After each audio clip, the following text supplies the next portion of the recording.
পারি, হয়তো কোনো একদিন এই তোমার হলে তোলাই মিশে যাবে।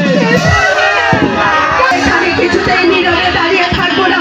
যেমন করেই হোক আমার কামালকে রক্ষা করতেই হবে, যেমন করেই হোক আমার স্বামীর এই দেশকে বাঁচাতেই হবে, যেমন করেই হোক আমার স্বামীর সিংহাসনকে বাঁচাতে হবে।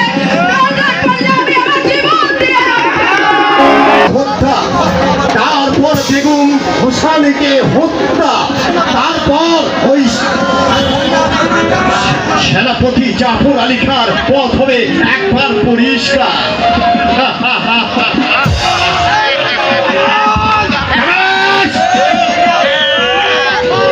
তুমি কোথায়? তোমার জীবনের সব লীলা খেলা আজ শেষ হয়ে যাবে।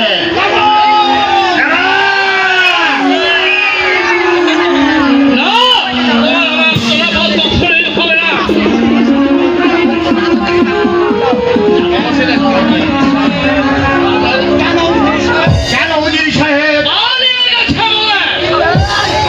ইব্রাহিম ওই শিশু কামালকে নিয়ে পালিয়ে গেছে। পালিয়ে গেল? পালিয়ে গেছে।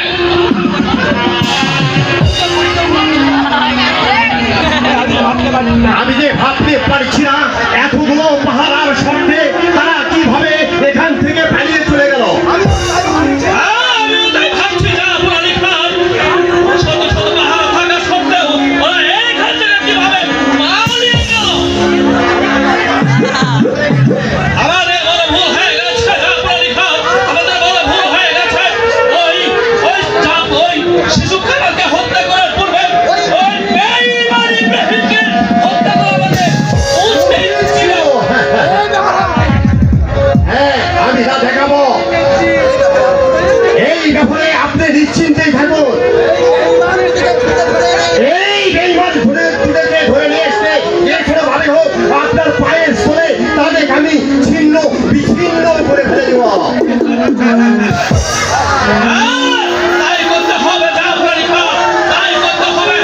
যতক্ষণ পর্যন্ত ওদেরকে হত্যা করতে না পারবে ততক্ষণ পর্যন্ত আমার প্রাণের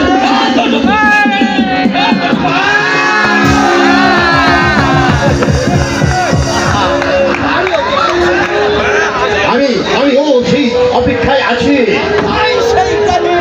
কোথায় কোথায় সেই ইব্রাহিম?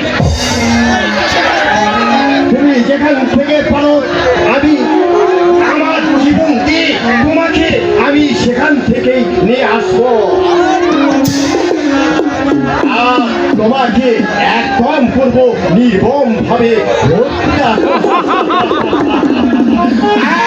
নির্মম ভাবে তাকে আমি দুনিয়া থেকে চির জীবনের মনে